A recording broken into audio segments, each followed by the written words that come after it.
and Sahar Al-Fifi and Josh Cooper. So that's going to be a very exciting day full of expert people who know far more about the topics in hand today than I do.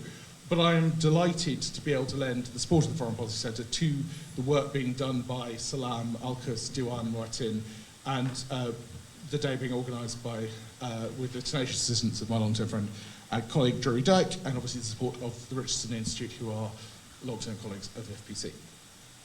So I'm delighted to welcome this knowledgeable and diverse group of people here today, both on the panels and you in the audience. And today is about trying to start to understand people's aspirations for the future of the Gulf, not just wish lists of those in power, but to provide an opportunity for grassroots activists and other experts who have worked in or on the region, who are able to speak clearly about the real challenges they face in relation to human rights and protections for minorities, the challenges around improving governance standards so that states are more accountable to their citizens and not just their elites, and the challenges around ensuring that more people have the chance to share in the dizzying scale of economic opportunities that are present in many Gulf states. And understanding the situation on the ground in the Gulf is hugely important for the UK as it considers its possible post-Brexit foreign policy. The Gulf states will provide a real test of the extent to which the UK's commitments to human rights norms and other values are going to be taken seriously when set alongside the pressure of potential trade opportunities. So without further ado, I will hand over to Yahya, who will say a few words, and then we'll go to a video. So, thank you very much, Adam. Before we start, I will try to make the introduction very short to save the time because we're already running late. In the beginning, I would like to welcome all of you and thank you a lot for coming here. I will just highlight why we are here and what we are looking for, why we are organizing like these events and why we're inviting you and why you spend time and efforts to support us, what we are looking for and what we need to achieve by this gathering. First of all, I believe every single person here, you are agree we have a major issue in the GCC countries and in the Middle East in general, but in GCC it's became clear at the moment.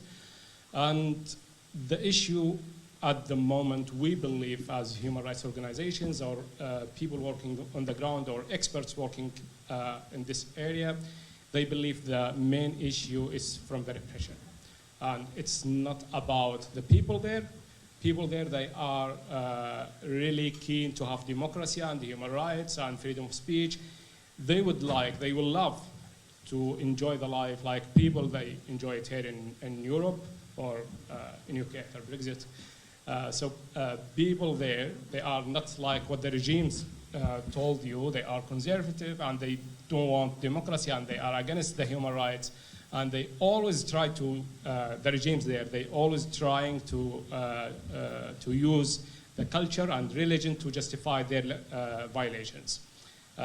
So the people there, they are really keen to have their democracy and their human rights, and we are trying to support them and we are trying to go forward for that.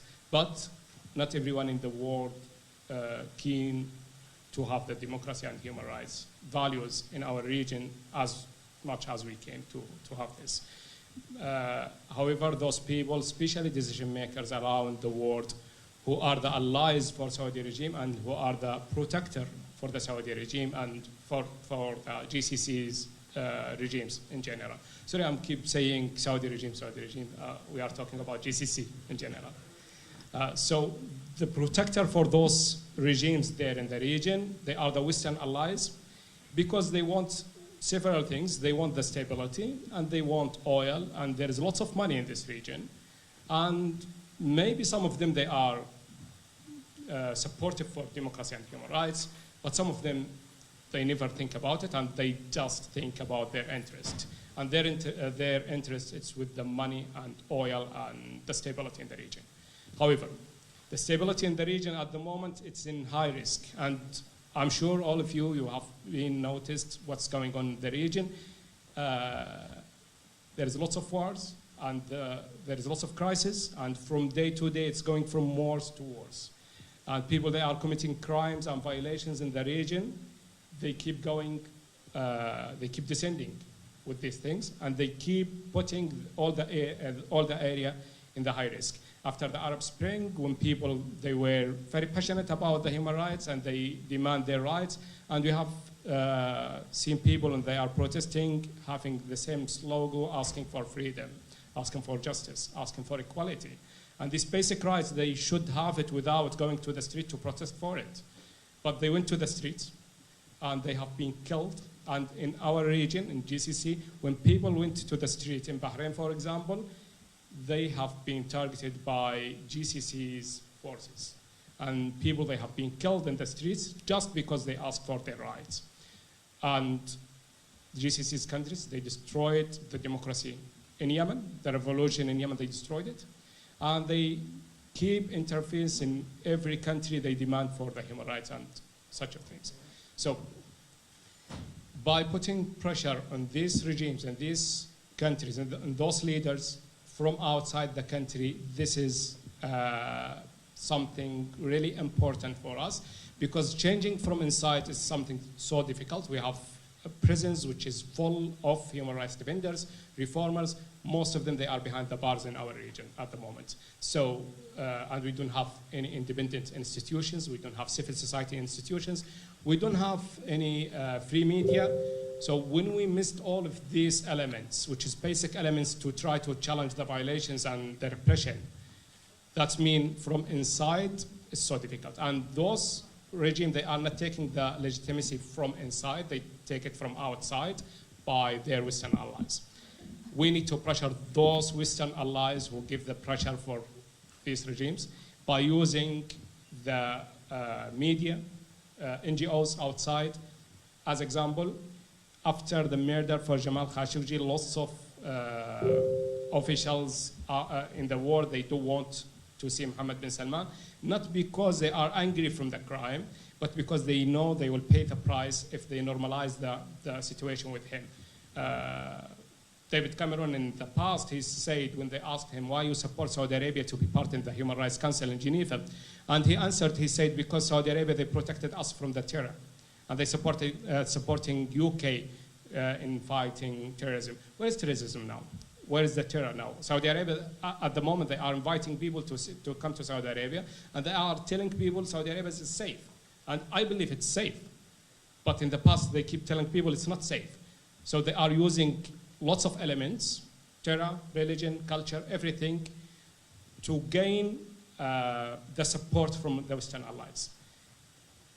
Right now, if we, all of us, and experts, study centers, universities, media, NGOs, if all of us stop believing the narrative from the regimes in the region, stop blaming the people on the ground, because we can't judge people, they don't have their freedom of speech to express themselves. People, they completely silence. We can't say, no, people, they don't want democracy. We can't say that. We can't judge them, because they are under pressure, and they keep silence, and nobody allowed to speak unless if he's working with the regime. So by this conference, by this event, we need at the end, not just to understand the situation in the region, because I'm sure you understand what's going on in the region, but we need to pressure the media, the decision makers all around the world to stop supporting this regime and to stop even echo the regime's narrative. Thank you very much for coming, and thank you very much for your participating. Thank you so much. Yeah. Now, technology permitting, we are going to put on a short film by Mohammed Al-Fazri, who's the director of the Martin Media platform, which he founded in Oman. So let's see if the tech works.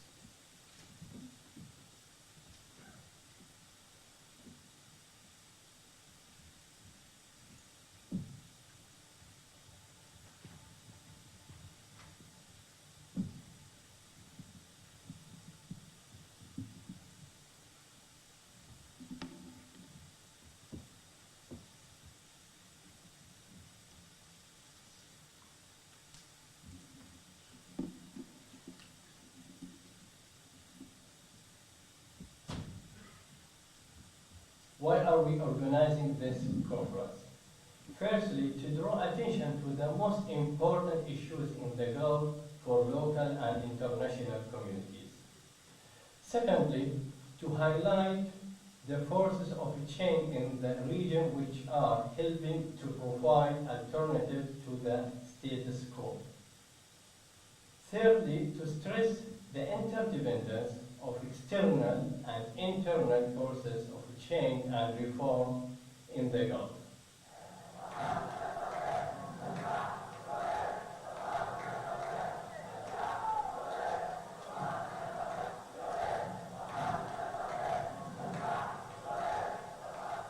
The concept of citizenship is often thought of as complex, but it shouldn't be. It's a notion born out of social movement and political transformation. It lies at the intersection of what it means to be an individual and a member of society.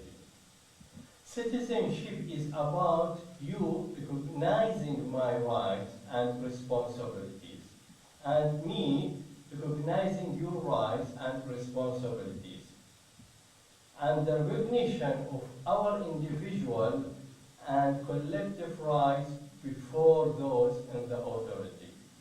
Citizenship requires, first, a legal basis which must regulate the relationship between the rulers and ruled. The social contract that intervenes law must balance the interests of individuals and the community. Must include provisions for public participation in governance. This is not available in any Gulf country.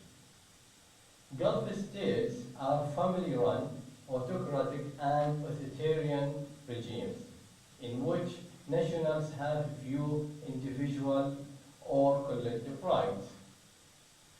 The national is not a citizen. For example, in the Omani status, the Omani Basic Law, the ruling family is called Al-Malika family, which means almost the owning family.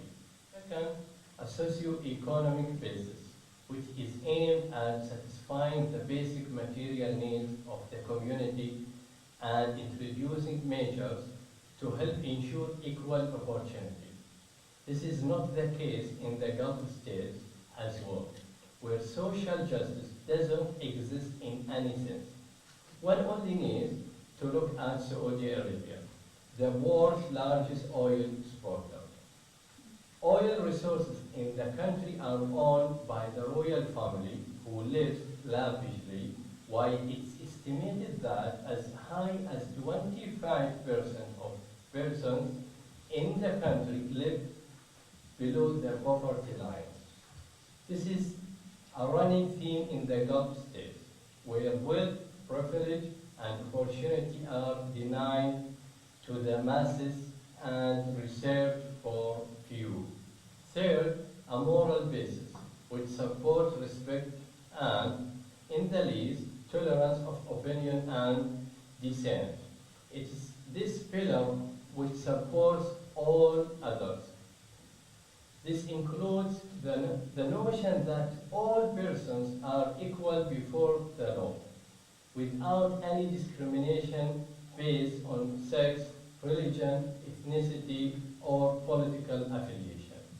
While state narratives in the Gulf may have you believe they are tolerant, leadership in the Gulf is far from tolerant. As it stands, there is no room for difference of opinion or dissent in the Gulf. A fact we, in this room, know all too well. True citizenship is founded on the principle of equality, opportunity, and justice. It is these principles which allow societies to flourish. These principles are universal understood. The concept of citizenship shouldn't be culture specific.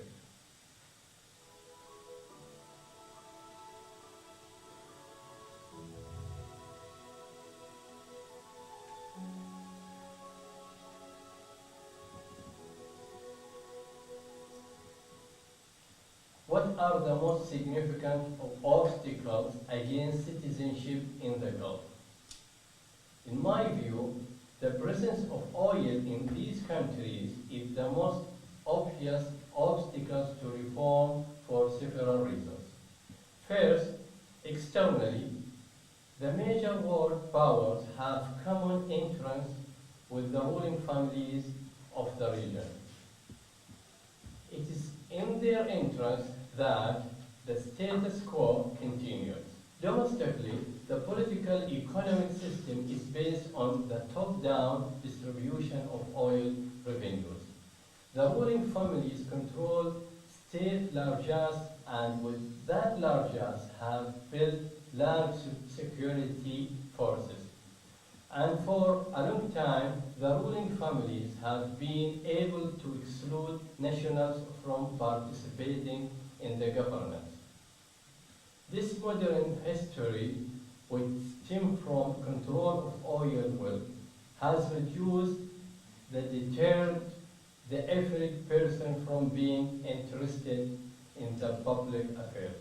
Another obstacle to reform and mobilization in the region is the lack of awareness and exposure to different political ideologies, which is undoubtedly a result of the control of information by Gulf regimes.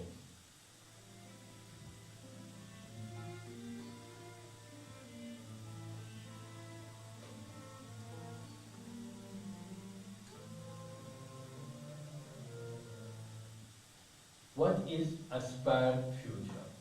It's a state centered around the principles of citizenship, a state which ensures security and safety of its citizens and works towards sustainable development. Though the Gulf regimes promises all these things, these are false promises. How many promises have these regimes made? Too many. How many visions these regimes unilaterally passed, but not even minimally enacted? How many nationals have been imprisoned or wars for calling for change? Far too many. How many voices have been stifled? And how many have been denied the right to participate in the governance and the future of their state? The answer is virtually all. A state centered around the principles of citizenship is a state which relies on participation of the people. We demand a state centered around the principles of citizenship, a state with participatory bodies and constitution created by and for the people.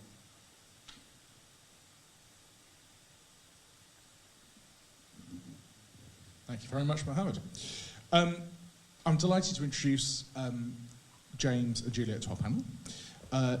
James is Associate Professor in International Relations and Middle East Studies at the University of Leeds, and as I said also before, Juliet is a barrister at Temple Garden Chambers, specialising in extradition, public law and public international law, and both are very experienced in the region and obviously have an interest in human rights and governance issues. I'll start with James, if that's okay. So we're talking about the Gulf as a whole today, but to what extent can we really group these countries together? So what are the sort of enduring social political features that they share? That's a very good question. Usually, I suppose, it's common for us to view it as the GCC. And indeed, there's a growing kind of sense of collegial identity. And I think also the usual way in which we study these countries is through the prism of comparative politics. So by necessity, we've tended to group them together and perhaps not necessarily unpack them sufficiently to understand the differences between them. But that being said, and while there are clear differences in the histories, the population structures, the identities of individual Gulf states, at the same time we also see that there are clear commonalities in frameworks of governance, in structures of society, and in historical trajectories across those particular states. And I think there are basically kind of three broad things which bring those countries together in terms of their shared colonial experience under the UK, with the exception to some degree of Oman, which was never under formal British protection, of course. But we do see commonalities in terms of population structure and dynamics. We've also seen that they have a shared process of development and commonalities in development and economic structures, driven, of course, by the rentier state and the very nature of that rentier state and the way in which it functions. We've also seen that these are highly urbanized societies, and that urbanization itself imposes certain disciplines and common structures. We should also recognize as well, of course, that these states gained independence and began their development processes at the same time during the 1960s and 70s, which of course is shaped by the wider discourses around modernization theory and the ways in which modernity is expressed through things like car culture, for example. We also see that there's been significant social change and common patterns of social change across those Gulf states. They're all highly reliant upon expatriate labour. That expatriate labour causes political challenges, but also structures the way in which society functions. So even if you go to quite modest homes in the Gulf, you'll find that they often have maids as living in the houses of quite small houses. So that itself, I think, causes some commonalities across the region as well. In more recent times, we've also seen the rise of an increasingly educated population across those Gulf states, and particularly the rise of the role of women. We're very likely to see women becoming much more dominant in these societies, and that's common across all of those countries, I think. And finally, I think we also see that the ways in which those states, in a sense, kind of copy each other and follow similar patterns.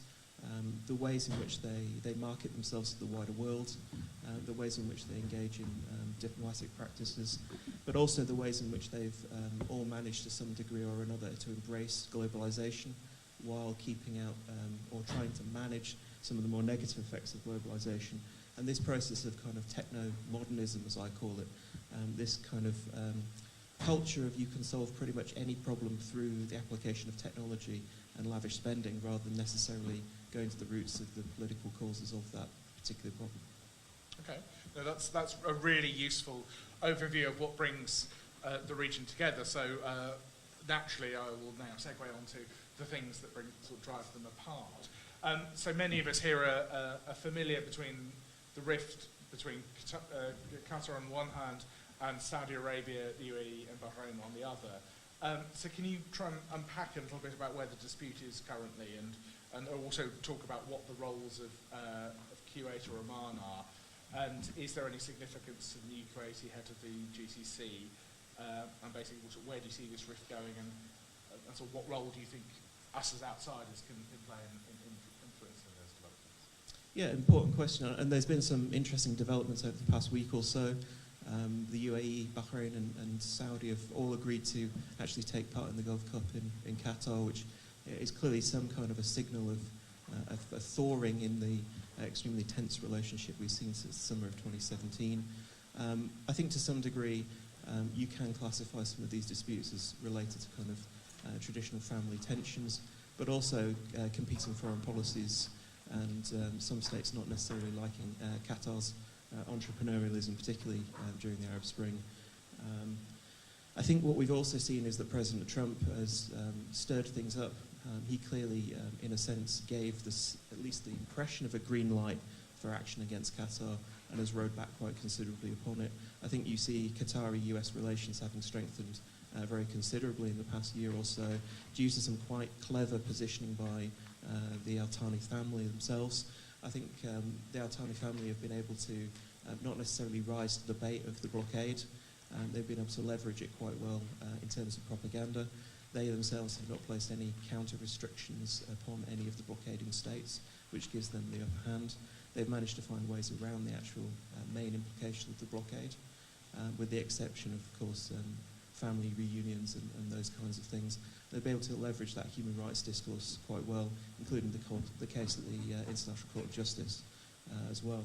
So I think what we've seen, particularly in the past few weeks, and along with some of the attempts at mediation efforts, as well as some of the things surrounding relationships with Iran, some of these talks about potential kind of behind-the-scenes track 2 diplomacy, etc., going on. It seems like the blockading states wish to begin the process of de-escalation finally, since clearly the blockade hasn't had the desired effects. Okay. Well, we're also seeing unrest in Iraq and Lebanon at the moment, to a lesser degree, at a more political level in Kuwait, where the government resigned on Thursday.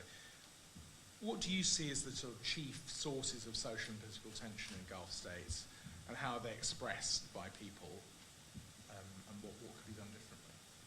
Yeah, there's obviously a large number of tensions inside many of the Gulf states, but those are spread rather unevenly. Clear differences between Qatar and Oman, for example, mainly because of oil wealth. Clearly the fall in the oil price over the past couple of years and its more recent kind of stabilisation around the $60 barrel mark is definitely leaving budgets extremely stretched across the region. Most countries break even oil prices around the $80 to $90 mark. So clearly lots of deficits, lots of dipping into sovereign wealth funds, and also cutbacks. In the Omani case, for example, quite considerable cutbacks in government expenditure over the past few years, which hasn't necessarily been able to address some of the social tensions which have emerged due to disparities in wealth, land prices, property prices, etc., but also rising food prices as well. Okay, no, that's brilliant. And just finally, can you identify, obviously national security is a theme that is very important to the regimes and to the GCC in totality. And what do you understand the principal features of national security, both in terms of what they mean about it and what could be meant more broadly? I think clearly national security has both internal and external dimensions, and that those two bleed into each other in quite complex ways across the region. I've just published an article, for example, back in September, looking at the role of the Iranian diaspora within the United Arab Emirates and the threat that they were perceived to pose to the state as some kind of potential fifth column. I did extensive fieldwork there a few years ago, and we very quickly discovered that actually most Iranians are simply trying to get by and pose no threat at all. They clearly feel deep prejudice against themselves, but rather than necessarily reacting to that through engaging in subversion of any kind, they've managed to reconfirm their old kind of Persian identity rather than an Islamist identity instead. And so I think that particular case shows that that the regimes themselves are often perhaps rather paranoid about some of these internal and external security linkages, but that doesn't necessarily play out in reality on the ground. Clearly the Iranian threat is very much uppermost in the minds of most countries in the region, although both the Kuwaitis and the Omanis have much more positive relationships with Tehran, traditionally speaking, and have attempted to mediate in this wider sectarian-driven dispute. I don't think you see the language of sectarianism necessarily playing out when you speak to people in the region, but you do see a nationalism on the rise across the region as well, and that mobilisation of nationalist sentiment in many countries of the Gulf is quite visible and has been quite successful, but it also reinforces some of the internal tensions across the region. Very clearly, fears of the Brotherhood, Muslim Brotherhood across the region, and deep paranoia about that, and sometimes it's not quite clear which is the most perceived to be the biggest security threat, whether that is the Brotherhood and that kind of Islamist subversion, or whether it's actually the Iranian threat from across the Gulf itself. But of course, with the campaign in Yemen, we've seen a great deal of tensions emerging, attacks on Saudi Arabia, and threats against Abu Dhabi in particular as well. So there are clear external security threats, along with, of course, continuing threats of terrorist activity in the region as well.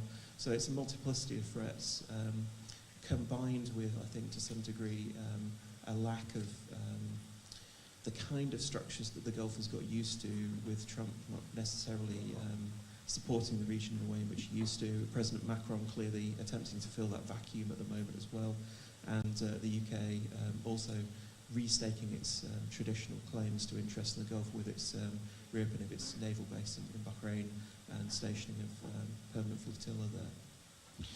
Thank you so much for that. Can I turn to Juliet now, if that's okay? And it'd be great if you could tell us a little bit about the work you've been engaged on in Saudi Arabia and the UAE or the other Gulf states. So what have you learned about the Gulf and its legal systems, and about how they contrast with the procedures you follow in the UK? And how would you sort of characterise the legal conduct of the Gulf states? Yeah, well, thank you first of all to the host organisations for all the work that's gone into today. In terms of my own work, my recent cases have largely focused on Saudi Arabia and the UAE, and to a lesser extent Qatar and Iran as well. The two main areas in which I practice in this context are international human rights law and also extradition. And on the international human rights side, much of what I do is representing individuals who have been the victims of violations, usually arbitrary arrest and detention and torture, in international proceedings arising out of that treatment. And that, of course, has usually also gone hand in hand with some unfair judicial process that's complained of. So I've seen something of the administration of justice, particularly in the criminal sphere, in Gulf states. From that, and the other side of the international human rights work that I do is investigating and advising NGOs and victim groups on much wider scale patterns of human rights abuse. And a lot of that recently for me has focused on Saudi Arabia, and particularly the very worrying trends we have seen there in terms of widespread arbitrary arrest, suppression of dissent, discriminatory treatment of Shiite minority dissidents in the Eastern Province, and so on since 2017 in particular. And then, of course, on the extradition side, those are cases which are sort of governed by ad hoc requests from Gulf states to the UK.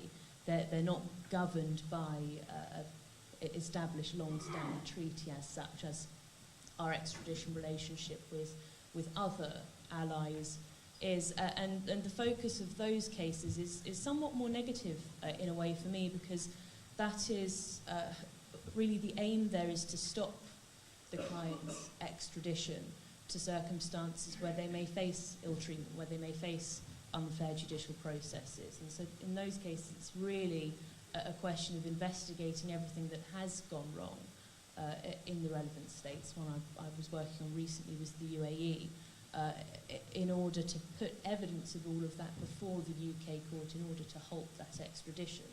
And in terms of the second part of your question, the contrast between, the judicial processes that I see from my work on Gulf countries and the processes I follow in the UK, to some extent, it's quite difficult to draw legitimate comparisons between the two sets of systems, because the common law legal tradition is very dissimilar to the legal tradition that is followed in the Gulf countries, which is closer to a civilian system, really.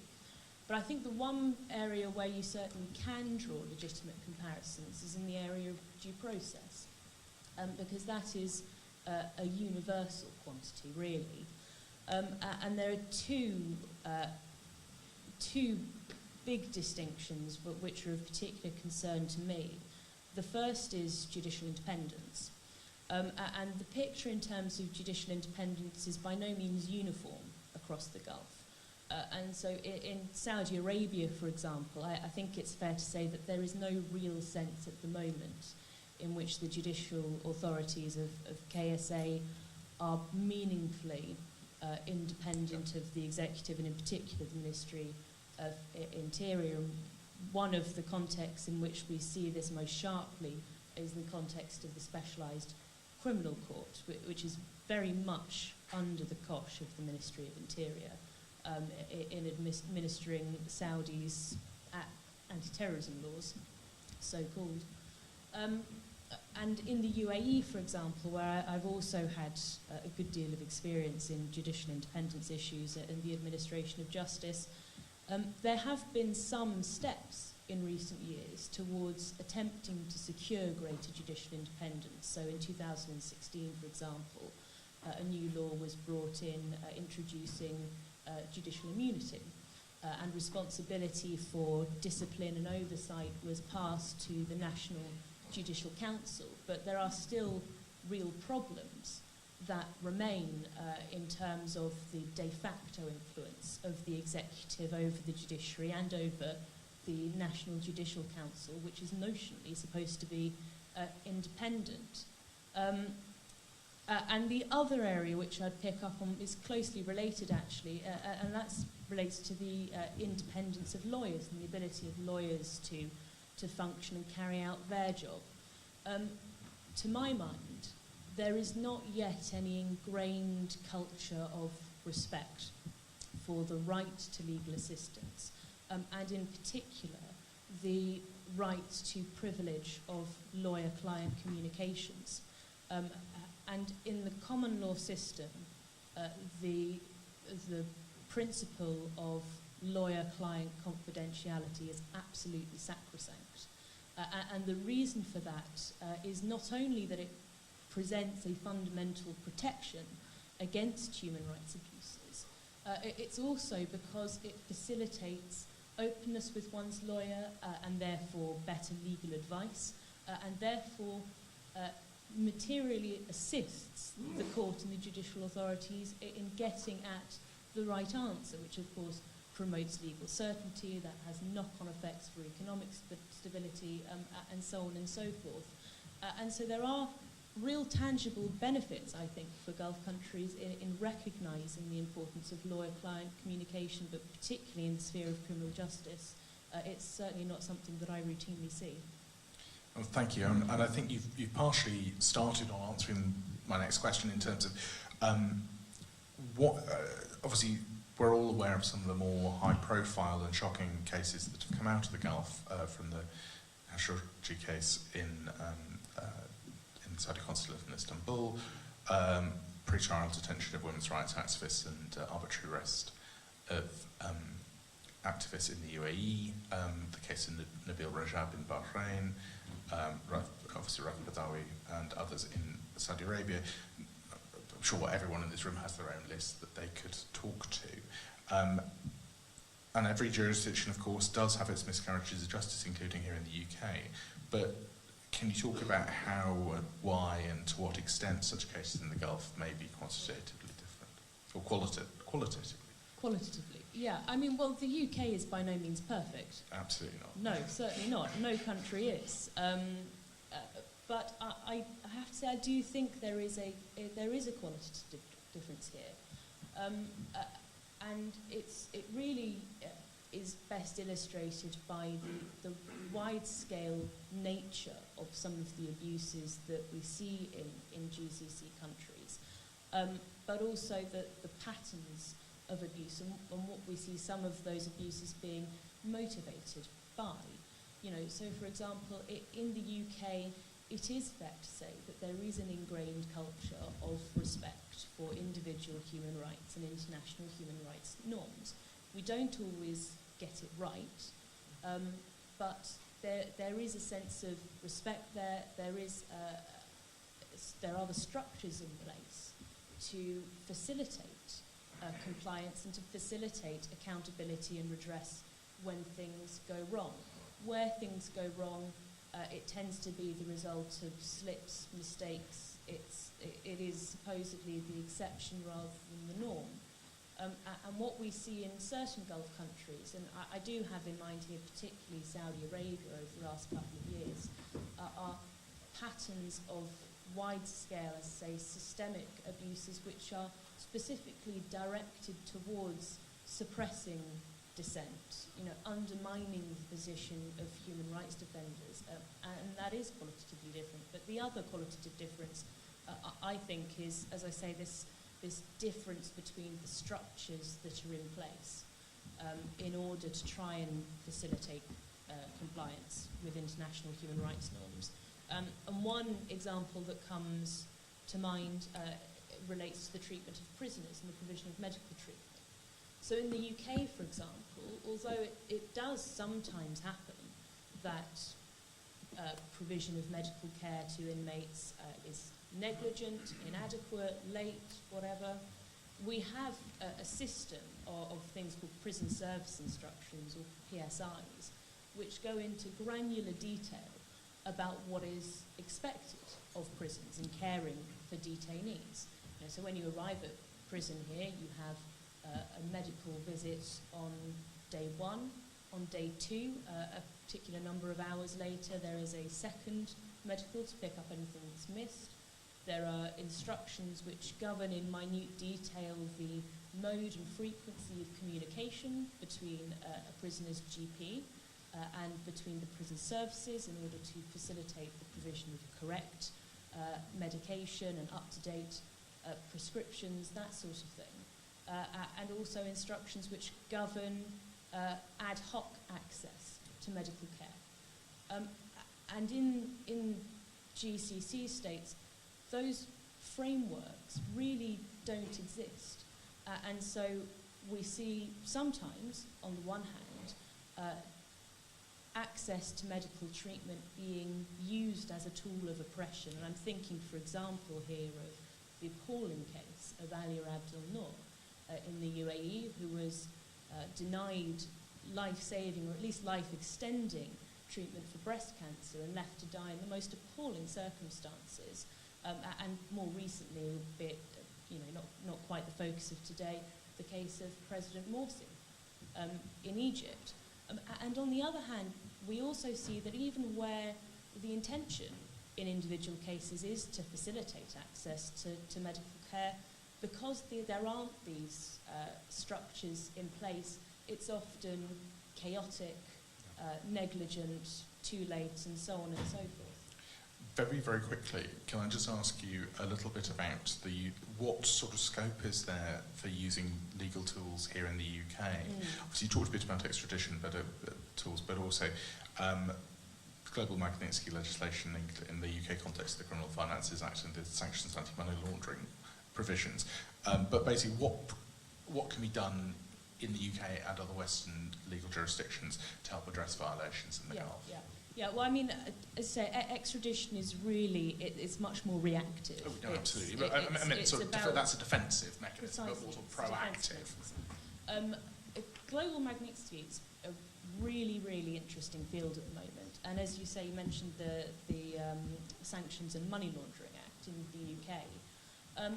In terms of the Sanctions and Money Laundering Act, so for those of you in the room who don't know much about this bit of legislation, it was introduced last year, and it sets up basically the UK's sanctions regime.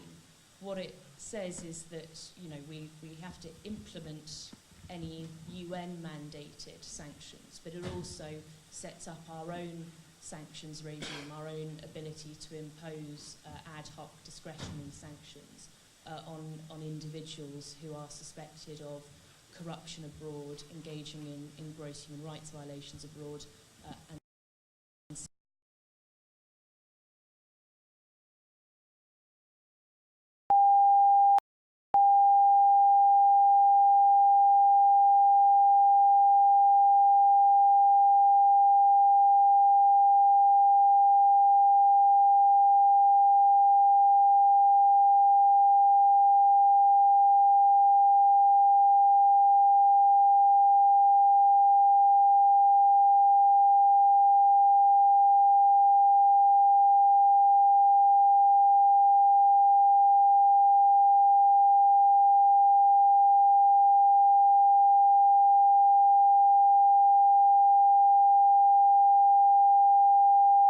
our own. So we can now, for example, introduce sanctions where we consider it appropriate to do so in the face of suspected serious human rights violations. So there is that flexibility there now to do that ourselves. Whether or not, and the extent to which the UK government actually acts on that lower threshold is anyone's guess. At the moment, the UK government has signalled that it doesn't intend to use that legislation more proactively than we have done in the past. And if I contrast that with Global Magnitsky, just quickly, that I think is a lot more promising, because that introduces the same kind of flexibility in terms of introducing sanctions. But we have, over the last couple of years, seen the US government being much more proactive than I suspect the UK government will be in levering those kind of sanctions against individuals specifically for serious human rights violations. Thank you. We'll watch over the coming years to see how willing the UK is to enact these things, and similarly the use of unexplained wealth orders around probably large amounts of money that has been parked in the property market around here. Can I turn to Yahya now and ask, obviously, ALQIS is a London-based human rights organisation working on Saudi Arabia. And can you tell us a bit about how would you face arrest if you were doing the work you are doing here in Saudi Arabia? How safe do you feel in the UK? And can you tell us a little bit about your personal story and about some of the threats and challenges you've faced?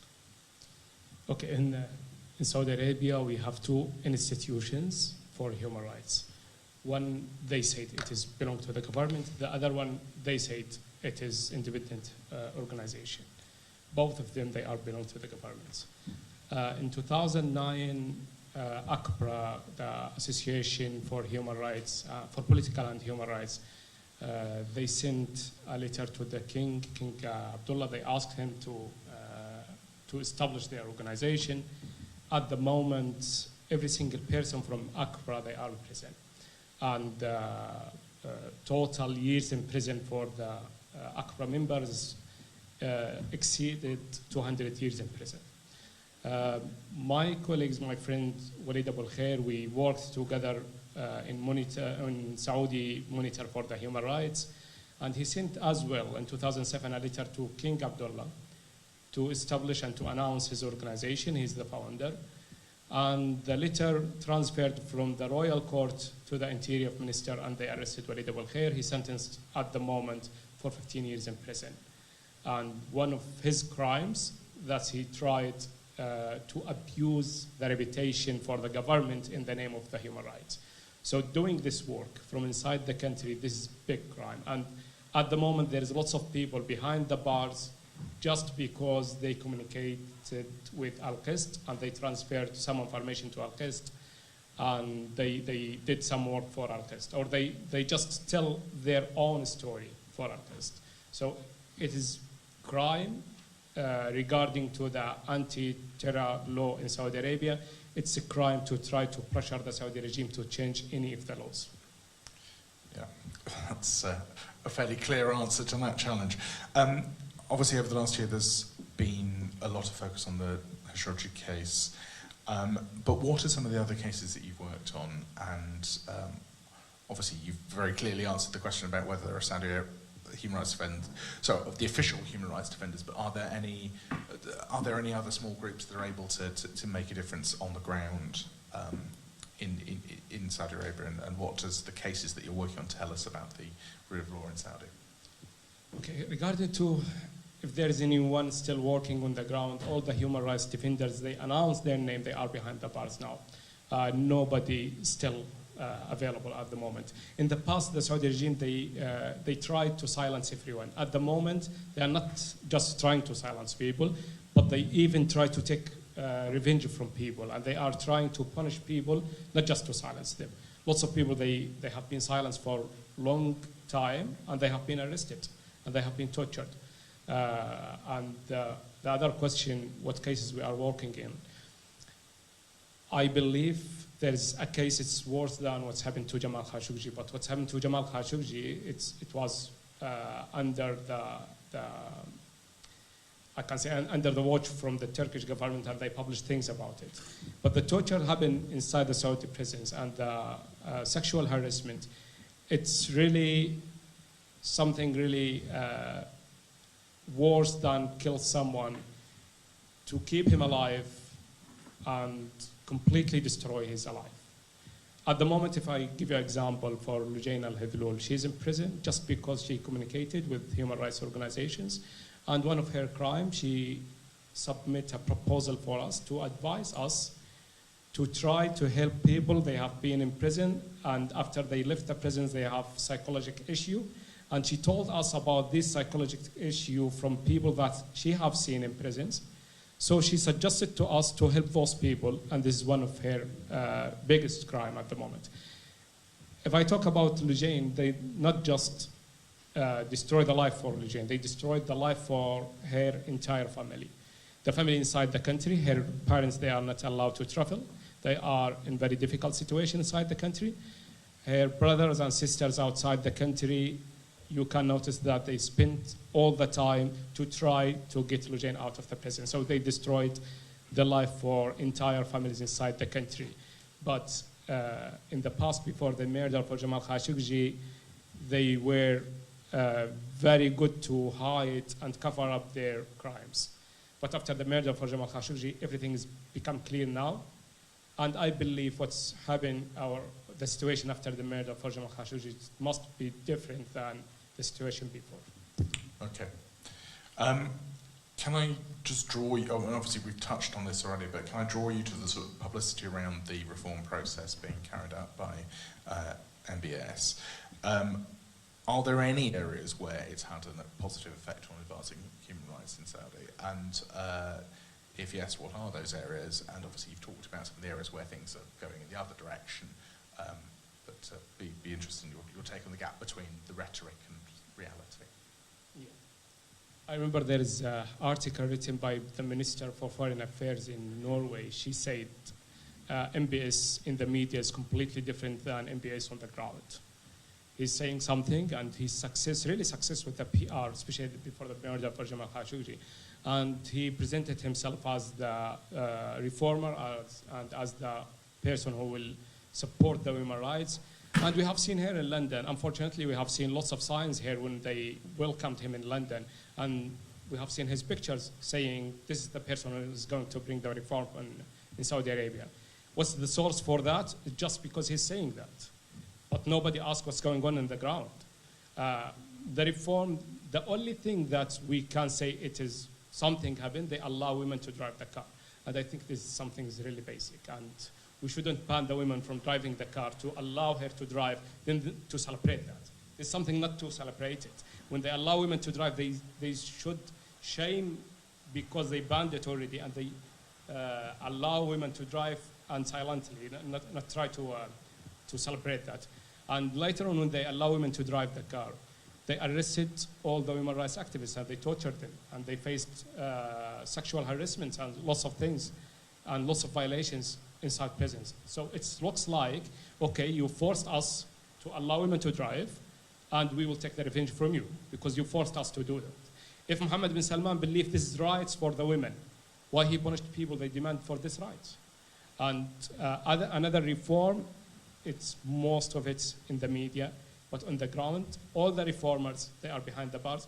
And unfortunately, I heard from lots of officials and politicians in Europe, they said to me, we believe MBS, he learned the lesson after the murder for Jamal Khashoggi, and he will not do any mistakes later on. And I'm asking them, if he learned the lesson, where's the reform? They always keep repeating, it's need time. Free the prisoner of conscience doesn't need any time. It's just one decision. You arrested all of those people, just free them. This is the first step. Later on, we will start to think about believing you. Thank you. And just finally, obviously you've talked about the sort of PR reach of Saudi Arabia, but obviously its influence is broader and, both incredibly far-reaching in terms of within the GCC and globally. And so how does Saudi influence the human rights situation in other Gulf countries, including particularly the situation in Yemen? Oh, sorry. Basically, sort of the reach of the Saudi influence, how does it affect the human rights situation in other Gulf countries and particularly Yemen? Yeah.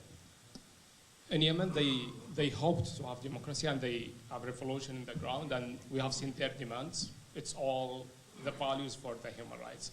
Later on, we have seen the solution from GCC countries, And we have seen the interference from Saudi Arabia, and they are at the moment. What's happened after the interference from Saudi Arabia? What happened after the war? They started the war, and it is now almost 4 years and 8 months. They destroyed everything in Yemen. They destroyed the hope of Yemen. Yemen, at the moment, regarding to the UN, not regarding to myself, is one of the worst humanitarian situation in the world. So it became, at the moment, worse than Syria, worse than Gaza, unfortunately.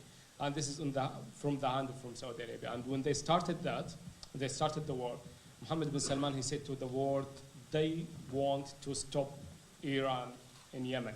Where is Iran now? And what's happened to Al-Houthi troops at the moment? They are more powerful than any time before. And the Yemen has become more far from the democracy and from their hopes. And not just Yemen, in all of the region. They intervened in Bahrain and they destroyed their revolution. And even they intervened in Kuwait. And we have seen in Kuwait, we used to say in Kuwait, it's the best GCC country regarding to the democracy. And we have seen lots of people, they have been arrested in Kuwait and they have been sentenced in prison because they criticize Saudi Arabia. Or they stand with the Arab Spring, or they stand with the revolution in Bahrain or in Yemen. Because they criticize Saudi Arabia, they said al-isa'a lil-dhat al-malakiyya fi Saudi. So abusing the rulers in Saudi Arabia. This happened in Kuwait. So they interface everywhere, and they, as Juliet mentioned, and James, the dictator, they are unfortunately copy each other, and they are doing the same violations for each other. And countries like Al-Kuwait, they took some steps forward, but they have seen their allies and their friends and their neighbors doing the violations without paying any price, so they start to do the same. Okay, thank you so much. We are, obviously, as you know, running behind because we started a bit late. So I'm afraid we're probably not going to have time for audience questions this time, but so if you've got any burning questions, save them up for the later panels because we've got some great experts who can answer them. But I just want to touch on two closing things for anyone on the panel if they want to answer them. Firstly, we're about to see a heavyweight World Championship fight taking place in Saudi. We've seen wrestling there recently. You've got F1 in Bahrain and the UAE. And yeah, it'd be interesting to know what you think about these international sporting events taking place there. Are they an opportunity to promote openness on the ground? Are they an opportunity for the international community to hold themselves to account? Or are they getting away with it being sports washing? And secondly, and then we can wrap up on this. So basically, if you want to give any final closing remarks on how you see the Gulf developing, and sort of what are the steps that can actually be taken to put them on the path of reform and advancement. So, and is there anything that we interested observers and experts can do to help? So if any of you wants to pick up on any of those closing issues, and then we can have a quick break. Yeah, regarding to the sports things, it's part of the PR campaign, and they are trying to normalize the situation after the murder for Jamal Khashoggi. So if there is sanctions from businesses, from people to attend these things, if there is sanctions on Saudi Arabia, that will support to do pressure on the Saudi regime. And if the businesses and people, they took a part in these PR campaigns in the name of the sport or any other names, that will support the regime to continue the violations and to teach him how to cover up his violations. And just to pick up on the sports washing stuff myself, I certainly agree with and would reiterate Yaya's call for these type of events to be boycotted, in effect, and to not be allowed to pugum the PR and propaganda drives that I think they really are. But beyond that, from a legal perspective, I'm not sure so much about opportunity, but they do present bodies that are involved with these types of events on the international front with a responsibility where, particularly in the context of sports, but we also see it with Dubai Expo 2020 and G20 in Riyadh, where these kind of events do happen. Those corporations and those sports regulatory bodies with some oversight of them or involvement in them, must adhere to their international responsibilities to make sure that violations do not occur in the context of those sporting events, and that there is accountability and that there is redress. You know, we see it in the context of Qatar and FIFA's shameful links with the kafala system and the way in which workers' rights have been ridden roughshod over in connection with preparations for World Cup 2020. Earlier this year, in the context of one of my own cases, that of Ali Ahmad, who is the young football fan from Wolverhampton, who attended the AFC football tournament in the UAE earlier this year to support Qatar. And in the context of that, he was targeted by the UAE authorities, we believe the Amn al-Dawla, detained and tortured merely for being a Qatari supporter. And now this is something that FIFA and its regional bodies like the AFC have to pick up on, have to investigate adequately in line with their own very clear policy and framework for doing so, and in line with the UN guiding principles on business and human rights. There really is no excuse, and it's something which we're not currently seeing in that case from FIFA in any meaningful way. So yes, I do think that there is, if not an opportunity, then certainly a responsibility there for the relevant organisations. Thank you. Any final thoughts before we... On the sports washing, clearly I think there's PR, there's a degree of propaganda going on here, but I think they actually present a degree of opportunity because they draw such a spotlight on the region. And I think while there are clearly exceptions to that particular rule, the fact that so many sporting events are taking place in the Gulf now does draw that spotlight, does draw public attention, does force at least some kind of adherence to a wider normative narrative, and that wider normative narrative can then be leveraged against the regimes to ensure that they adhere to human rights standards more effectively. If the region is out of the public eye, then these kind of things can pass more easily. And I think the second and more important thing is that clearly these sporting events, along with wider focuses on things like heritage, for example, museums, the internationalisation of knowledge, branch campuses of major Western universities open in the region, is part of the diversification campaign associated with things like Vision 2040 in Oman and Vision 2030 in other Gulf states. These are very important structural changes in the region which are going to be crucial. And I think some of the things that are contained within those documents, such as an increased focus upon entrepreneurialism, is going to drive some significant social change in the region over the next 20 or 30 years. When individual citizens are taking responsibility for the creation of wealth, as tax systems start to come in, whether those are indirect such as VAT or increasingly more direct in terms of investment taxes, that is going to change some of the representation mechanisms and give citizens a greater voice. And I don't think that element of Vision 2040 and Vision 2030 contained within some of those documents is fully understood what the impacts of that are likely to be in the future. Thanks so much. We unfortunately do. We can pick up on questions in future sessions and in the coffee breaks. No, I do understand that, but we are running behind due to a lot of technical challenges. Absolutely understand. I would suggest that we pick it up with people individually. Thank you so much. If people give their thanks in the traditional way, and we will get on to the next panel as soon as possible. Thanks a lot. Thank you.